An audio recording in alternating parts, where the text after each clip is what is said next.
So my daughter got her several concussions, and she is a mountain biker, and she rides at a pretty high level, so she's always been exposed to head injuries. She didn't get one until she was 23, and she was competing on the West Coast, and in a practice run, she just fell off her bike and thought, wow, that was a really hard fall, and she felt a little nauseous, and she didn't jump right back up like she usually does.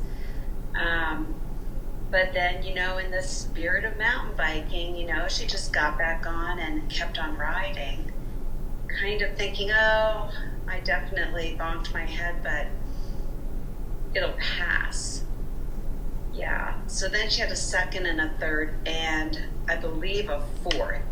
So the second one was like the next day she was riding and not really feeling right. She described it to me as looking down on herself, not really being in the present moment, more observing what she was doing than being in it, which is not a good place to be for an athlete. But she went ahead and pushed through it, and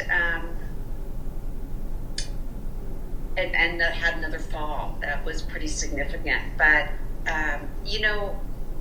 not really recognizing that the signs or symptoms of concussion. And neither did her coach, and neither did her teammates.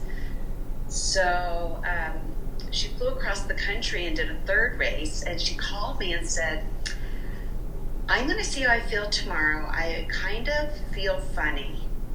And I said, well, your health comes first. Do not race if you continue to feel differently. She did go ahead and race.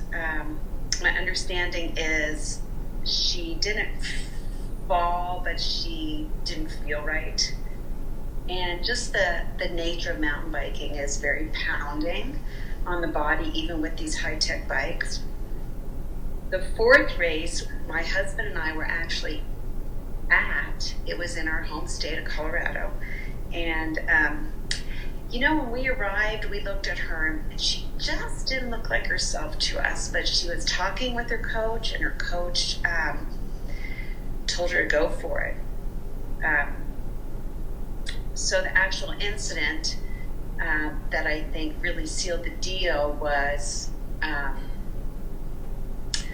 falling at the start line in a pile of people, and then really doing great on the first lap, like past a lot of people. The coach was going crazy. He was so excited. And then the second lap, didn't know where she was. She felt further and further behind, and finished the race. And at the end, she just collapsed.